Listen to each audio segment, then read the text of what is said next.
Mesdames et messieurs, bonjour. Mon nom est Serge Hébert. Bienvenue à La Justice entre nous. Cette semaine, on poursuit avec Maître Chantal Payet et on parle de droit familial.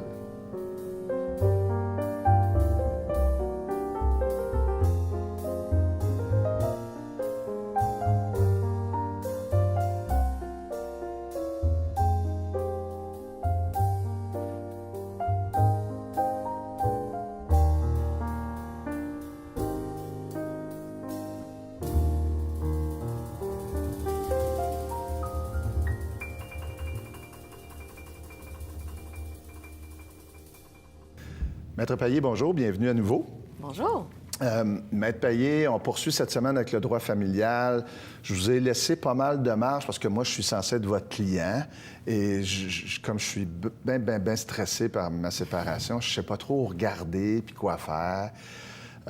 Je suis marié, j'ai 2 enfants. Bon, la semaine dernière, vous m'avez parlé de médiation. On a essayé, ça nous a aidé un peu, mais on n'a pas tout réglé. Alors, on est allé à la cour, j'ai eu un jugement sur mesure provisoire. Je n'étais pas content de la pension, mais vous m'avez bien expliqué comment c'était calculé avec des barèmes. On a un petit peu parlé de la pension entre conjoints. Est-ce qu'il y a d'autres choses que je devrais savoir?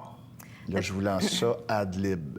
D'autres choses que je dois savoir. Précisions, parce qu'on entend souvent que dans un cas de garde partagée, par exemple, quand les parents ont la garde partagée, souvent, on entend « j'ai pas de pension alimentaire à payer, on est en garde partagée ». C'est faux.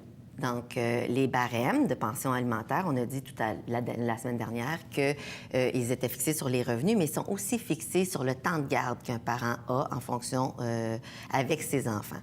Donc, si le moins de 20 du temps, techniquement, il va payer le maximum de pension alimentaire qui est prévu au barème. Oui, bien sûr, si j'ai les enfants. Le classique du début de ma carrière, là, quand tu représentais un homme, il y avait une fin de semaine sur 2, du vendredi soir, dimanche soir, puis 2 semaines d'été, puis quelques jours de congé. 2 semaines, vous êtes généreux. Oui, ça faisait à peu près ça, 20 là, Oui, un peu moins. Entre 20 et 40 et 39 devrais-je dire, on appelle ça à ce moment-là des droits d'accès élargis. Et là, la pension alimentaire, le montant qu'on a à payer va tenir compte du fait qu'on a des droits d'accès élargis auprès d'un enfant. Et donc, la portion entre le 20 et le 39 va contribuer à diminuer la portion qu'on a à payer. À partir de 40 par contre, on parle de garde partagée. Donc, si un parent a 40 du temps de garde et l'autre parent a 60 on est en garde partagée. C'est pas nécessaire d'être à 50-50. Il y a toutes sortes de modèles de garde qui existent, là, 2-2-3, 2 jours, 2 jours, 3 jours, 4 jours, 4 jours, 1 semaine sur 2. Il y a toutes sortes de modèles de garde qui existent et qui peuvent être mis en place. Donc, à partir de 40 on est dans un contexte de garde partagée. Bon, je vais vous arrêter une seconde. Justement, la semaine dernière, vous avez parlé de formation, de cours, moi, je vais appeler ça un cours, là, d'une présentation sur la coparentalité. Oui. C'est ça qu'on vise. On veut que les gens soient conscients du fait que s'ils ont un droit de garde, il y a des responsabilités. Là, parce que je sais que ça arrive jamais, là, mais il y a des gens, des fois, qui calculent, qui se disent « Tiens, je vais aller prendre 40 je vais payer un peu moins de pension. » Bien, lors de la première séance de coparentalité, c'est pas des questions, des sujets qui vont être abordés. Par contre, plus la séance de médiation en médiation, on va en parler. On va en parler. On va parler que le temps de garde a une influence sur la pension alimentaire. Évidemment, il y a des gens qui vont rechercher d'obtenir la garde partagée pour payer moins de pension, parce qu'évidemment, ça va faire payer moins de pension. Mais le seul critère qu'on doit prendre en considération, c'est l'intérêt des enfants, là. Bon.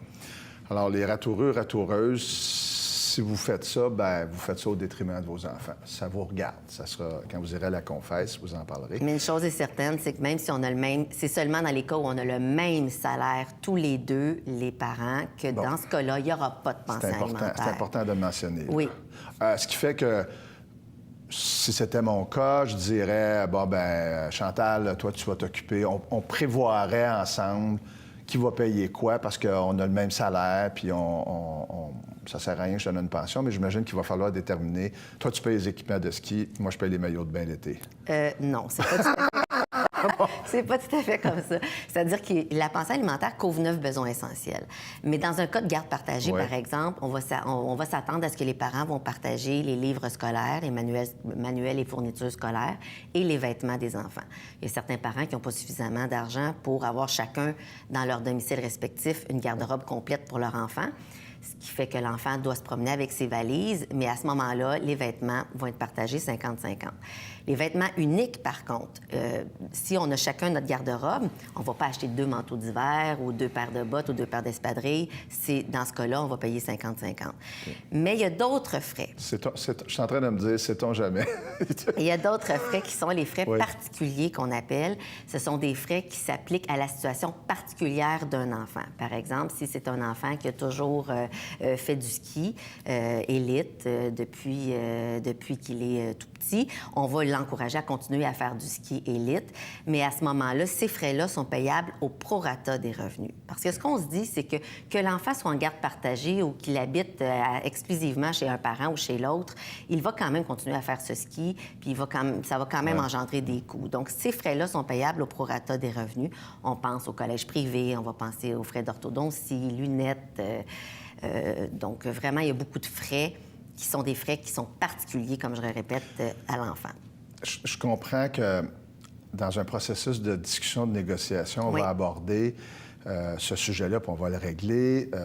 Si on entend de temps à autre des gens nous dire dans nos bureaux oui, mais c'est lui ou c'est elle, peu importe l'un ou l'autre des conjoints, qui insistait pour l'envoyer au collège privé. Moi, je voulais pas, moi, on était mariés. Là, je veux pas payer. Je veux pas payer parce qu'on est séparés, puis même si on a les mêmes revenus, dans mon budget, ça rentre pas. Est-ce que il pourrait y avoir une courte audition imaginons qu'il y a quelque chose comme ça, là. Je vois mal un procès, mais ça pourrait arriver, là, des gens qui décident jusqu'à la dernière minute de la règle, c'est un peu ce qui existait déjà avant, ce sur quoi les parents se sont entendus alors qu'ils vivaient ensemble. D'accord. C'est pas absolument exhaustif ce que je dis, là, c'est pas la règle absolument à 100 %, mais généralement, quand les parents se sont déjà entendus sur les frais à payer pour leurs enfants, on va conserver ces frais-là. C'est si, après la séparation, un des 2 parents décide seul, de façon unilatérale, d'inscrire son enfant une école de karaté. Dans une école de karaté spécialisée ou une troupe de danse qui coûte 1 000 $ par année, mais qu'il fait sans consulter l'autre parent. L'autre parent pourrait dire, j'ai pas été consulté parce qu'on perd pas notre autorité parentale. C'est important de mentionner ça. Oui, c'est ça. C'est pas parce qu'on n'a pas la garde partagée ou la garde d'un enfant ou la garde unique d'un enfant qu'à ce moment-là, on n'a rien à dire et que c'est juste le parent qui a la garde qui peut prendre toutes les décisions seul. C'est vraiment... On ne perd pas notre autorité parentale sur un enfant. Qu'on paye une pension alimentaire ou non, ça n'a absolument rien à voir. On est un parent et on détient à ce moment-là l'autorité parentale. Par exemple, un parent qui a la garde exclusive ne pourrait pas voyager sans demander l'autorisation à l'autre parent, même si l'autre parent ne voit pas du tout l'enfant et ne paye pas de pension alimentaire. Justement, là, je vais m'écarter 2 secondes. Quand les gens vont en voyage et qu'ils s'entendent, ils peuvent en ligne aller remplir un formulaire pour autoriser l'autre. Oui. C'est facilement accessible. Oui, c'est facilement accessible. Bon, OK. Donc, OK, à partir du moment où on s'entend relativement, pas avoir des petits accrochages, mais on les invite à discuter. Est-ce qu'on peut... disons qu'à un moment donné, on a quelque chose qui accroche vraiment, là. Je n'ose pas imaginer, là, mais on a vraiment un problème, mais ça serait dommage d'envenimer la situation. Est-ce qu'on peut toujours retourner voir un médiateur pour régler un problème particulier? Absolument. Ah bon, donc on peut dire aux gens, profitez de ça. À partir du moment où les séances gratuites de médiation sont terminées... C'est ça, c'est 6 heures. Je crois que c'est 6 heures, incluant la séance de médiation, donc on a droit à 5 heures. À ce moment-là, les frais de médiateur, qui auparavant étaient payés par le gouvernement, sont alors payés par les parties, mais au prorata de leurs revenus. OK. Mais c'est peut-être mieux ça. Puis là, je pense, je l'ai dit la semaine dernière, les gens n'ont pas besoin des avocats pour se chicaner, réussissent très bien tout seuls. Mm-hmm. Je dirais même que c'est assez rare. Je ne veux pas me souvenir de gens qui enveniment les dossiers. Mais c'est toujours plaisant de casser du sucre sur le dos des avocats et des avocates, là. Bon, ça, c'était mon éditorial. Donc, on peut aller en médiation, on évite encore la bisbille, puis on peut peut-être régler notre problème. Donc, les décisions continuent à se prendre à deux, même si un a plus de droits que l'autre. De droit, j'entends de droits de garde ou... de temps de garde. De temps de garde. Oui. On ne perd pas nos droits parce que... Ça m'amène à la déchéance de l'autorité parentale. Ça, c'est un autre sujet, Oui. mais rapidement... Bien, là... rapidement, je pense qu'on peut l'aborder quand même rapidement. Effectivement, dans la notion d'abandon d'un enfant, quand un parent est complètement absent dans la vie d'un enfant, envoie pas de carte postale, écrit pas, appelle pas... Ah, il n'en voulait pas, lui. J'ai déjà entendu ça, moi. Elle est tombée enceinte, elle ne m'avait pas consulté. J'en voulais pas. Bon. Je l'ai vu à la naissance, puis je... Exactement. Alors là, pour l'autre parent, on a dit tout à l'heure que c'est important d'aller chercher toujours les autorisations de l'autre parent pour voyager ou même pour le consentement médical pour ce qui se fasse opérer, voir un psychologue. On doit obtenir l'autorisation de l'autre parent. Donc, si ça devient de plus en plus difficile, on peut obtenir une déchéance partielle de l'autorité parentale, c'est-à-dire qu'on peut demander au tribunal de dire, bien, sur les questions de santé, là, j'ai un enfant TDAH, j'ai un enfant qui a des difficultés, je dois me rendre constamment chez les médecins, j'ai toujours besoin d'autorisation de l'autre parent, il n'est pas là, il n'est pas intéressé. C'est une réponse. J'aimerais que sur ces questions-là, je puisse décider seule. Ça, c'est possible de le demander. C'est possible aussi de demander la déchéance totale de l'autorité parentale. Là, à ce moment-là, l'autre parent n'est pas consulté et ne peut absolument pas donner son opinion sur les décisions qui sont prises concernant ses enfants. Par contre, il peut être tenu quand même de payer une pension alimentaire. J'allais vous dire ça. J'allais vous dire, est-ce que pas des gens qui vont se dire, ben, pas de problème, moi... Oui.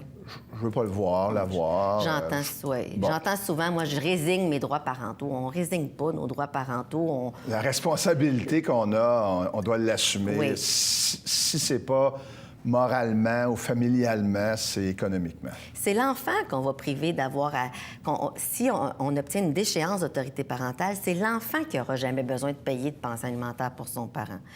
Donc ça, c'est lui qui va être dispensé de l'obligation alimentaire envers son parent. Envers son enfant. Si un jour... Je pense que la semaine dernière, mais rapidement, je pense que la semaine dernière, je ne vous ai pas demandé, justement, est-ce que moi, je peux dire, si j'ai mon enfant, je veux pas besoin de la pension que Chantal va me payer. Là.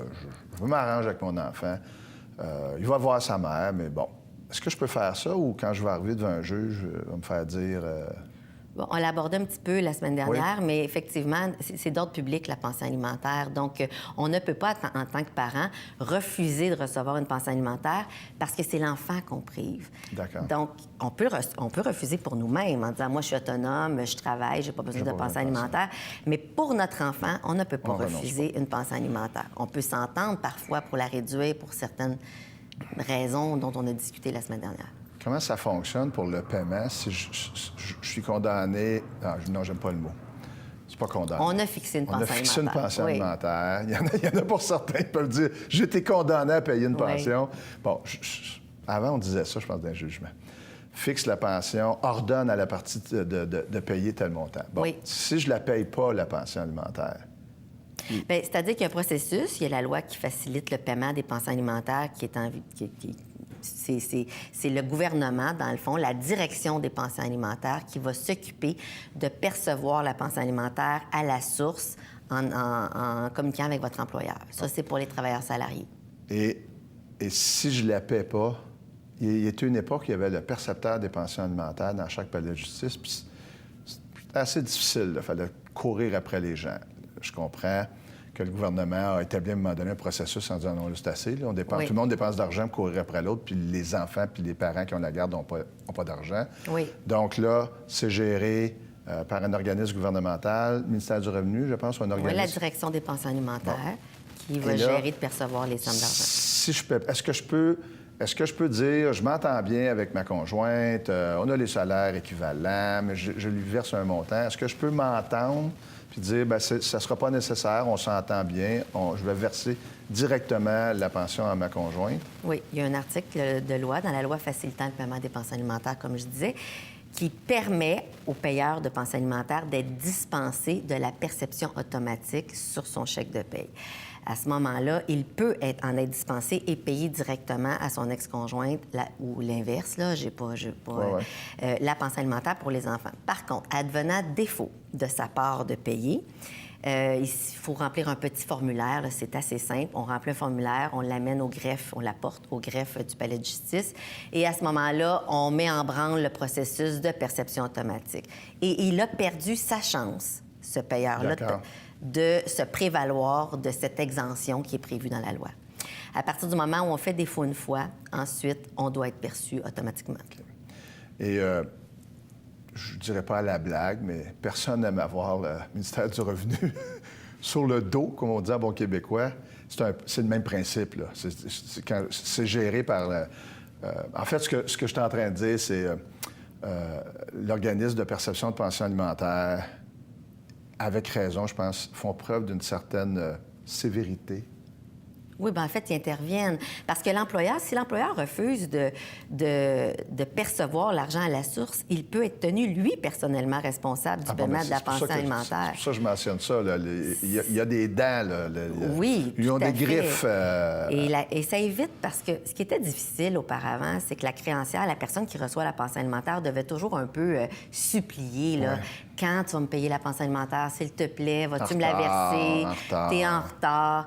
Et ça crée du stress. Et quand ça crée du stress sur le parent qui doit recevoir ce montant-là, ça en crée inévitablement sur les enfants. Donc, c'est ça qu'on veut éviter. C'est toujours dans une optique de protéger les enfants. Ces là sont mises en place. Je me rappelle très bien, début de carrière, où justement, avec raison, sans doute, là, c'est action-réaction.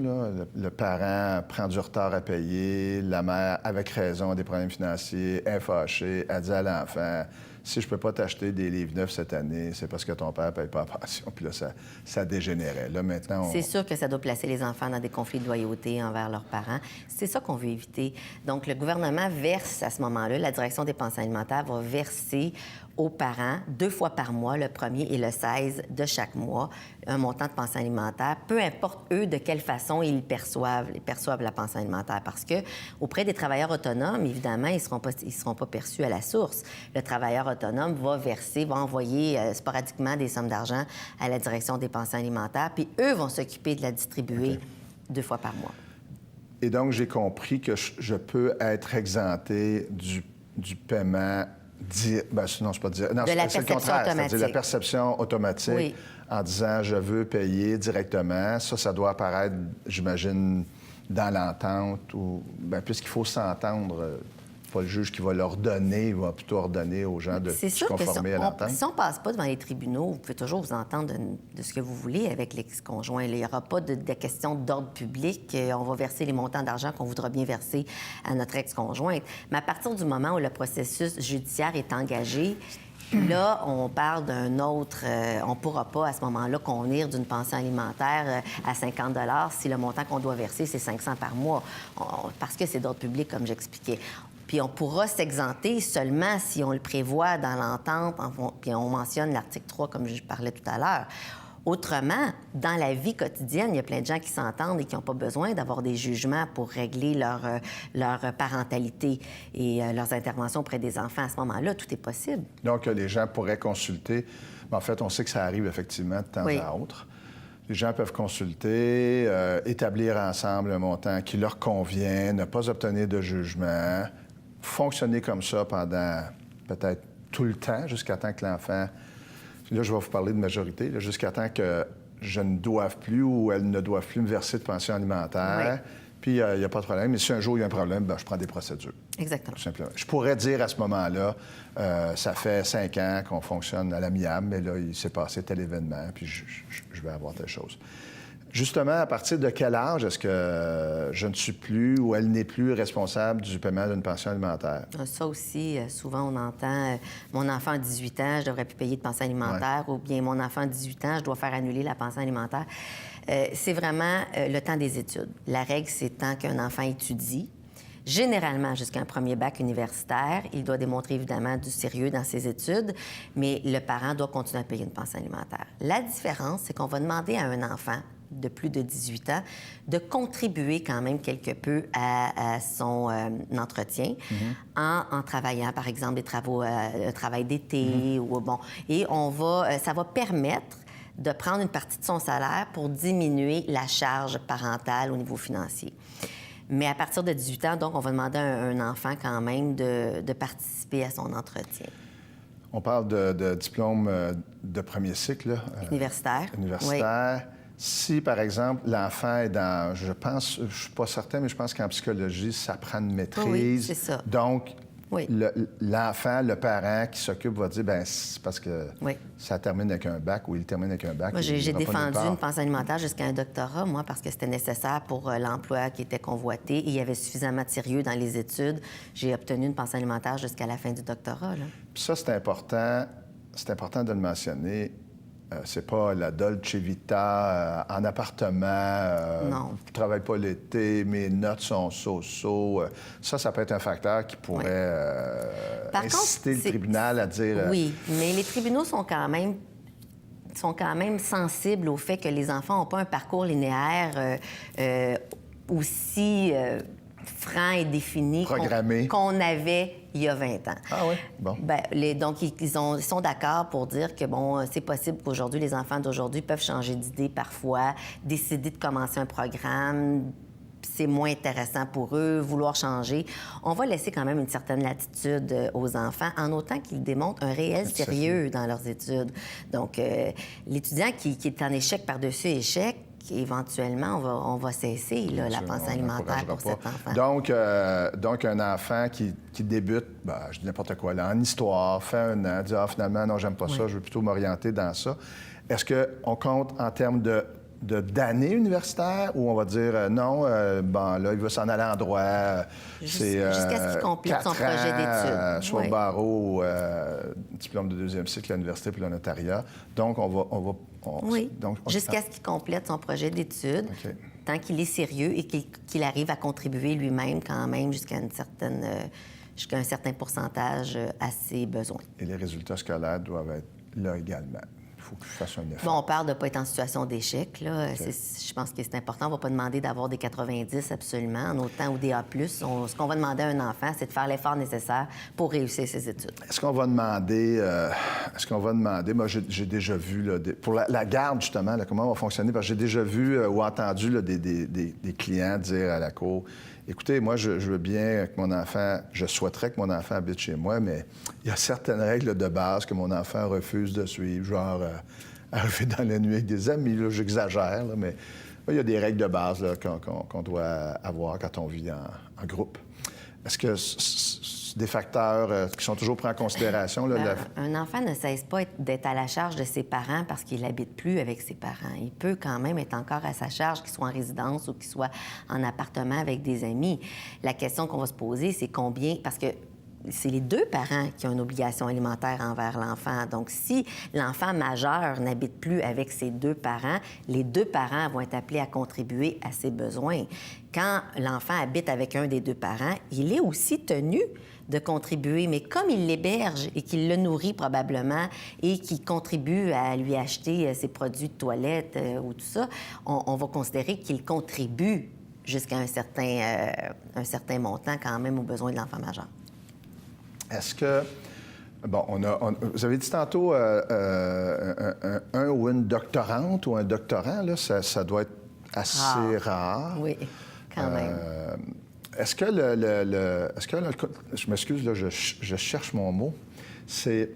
Le tribunal va-t-il prendre en considération le fait que les parents sont, par exemple, eux-mêmes universitaires ou dans le facteur de dire « Non, mais écoutez, là... » Un juge ne dirait pas ça, mais peut-être que dans ma tête, j'étais juge, je dirais ils ont du toupet, ces deux-là. Ils sont tous les deux universitaires, ils pratiquent dans leur milieu. Ils ne veulent pas payer l'université à leur enfant, c'est un facteur qui pourrait... Bien, en fait, c'est parce que pour l'enfant majeur, ça ne sera pas nécessairement le formulaire dont on parlait la semaine dernière qui s'applique. C'est un guide quand même. Ça demeure un guide, mais ce ne sera pas nécessairement ça. Ça va, à ce moment-là, être plus dans les besoins de l'enfant versus la capacité de payer des parents. Un peu le même critère qu'on va appliquer entre les conjoints sur le versement d'une pension alimentaire pour un enfant majeur.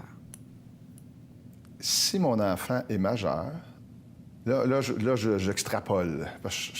On a entendu quelquefois parler, c'est assez rare, mais c'est peut-être que ça commence, des gens dire demandez une pension à vos parents, même si vous êtes majeur sur le marché du travail, mais je n'ai plus d'emploi. Est-ce que l'État force les gens à demander une pension alimentaire peu importe l'âge, disons, on va prendre pour les fins de la discussion un jeune de 23 ans, mais qui n'est plus aux études, qui a abandonné, mais qui est en difficulté, il pourrait être sur l'aide sociale, bénéficiaire de l'aide sociale. Mais on dit, qu'est-ce qu'ils font vos parents? C'est deux personnes, des bourgeois qui ont d'excellents revenus. Est-ce qu'on peut forcer... Est-ce que je ne veux pas vous mettre dans l'embarras, là, c'est pas ce qu'on avait prévu sur le plan de match de l'émission, mais est-ce qu'on peut forcer un adulte à demander une pension à des gens de la famille? Non. En fait, ce que l'aide sociale ferait à ce moment-là, c'est lui calculer une contribution parentale à l'enfant. Donc, en disant, bien, parce que là, ça fait pas 2 ans que tu as quitté, par exemple, les études, on te constate toujours à la charge de tes parents, on va te calculer comme si tes parents te versaient une pension alimentaire. Donc, ça oblige un peu l'enfant majeur à faire une demande pour combler ce manque vide. à gagner. Ouais. Ça va obliger peut-être l'enfant à le faire. Encore là, une autre question du genre. Il y a quelques années, on a beaucoup entendu parler justement du fait que l'on force des grands-parents à assumer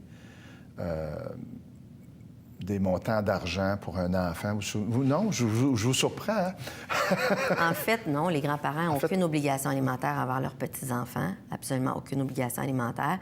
Par contre, ils ont des droits. C'est l'article 611 du Code qui le prévoit.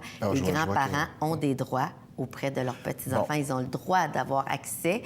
Et on appelle ça un droit de visite, un droit à des relations personnelles avec leurs petits-enfants, auxquels les parents ne peuvent pas faire obstacle, sauf pour motifs sérieux et graves. Okay. Ce qui fait que dans notre hypothèse, je complique les choses volontairement, là, dans notre hypothèse où un parent ne voit pas vraiment son enfant, il étire, il ne voit pas, ses parents pourraient dire, nous, on souhaiterait voir notre petit enfant. Oui. Il pourrait le faire. Il pourrait demander à la cour... Absolument, et vraiment, parce que les parents ne peuvent pas s'y opposer sans motif grave. Donc, le grand-parent a tout avantage à s'adresser aux tribunaux pour voir ses petits-enfants. J'imagine que ça doit être assez rare. Non, c'est vraiment pas rare. Ah non, c'est pas rare? Bien, en tout cas, pas dans mon bureau. Bon, c'est pas rare dans mon bureau. C'est presque triste, disons-le comme ça. Alors, écoutez, c'est déjà tout. C'est vite passé. On se revoit la semaine prochaine. On parle encore de droit familial. Alors, je vous remercie. Merci. Mesdames et messieurs, revenez-nous la semaine prochaine et d'ici là, bonne semaine.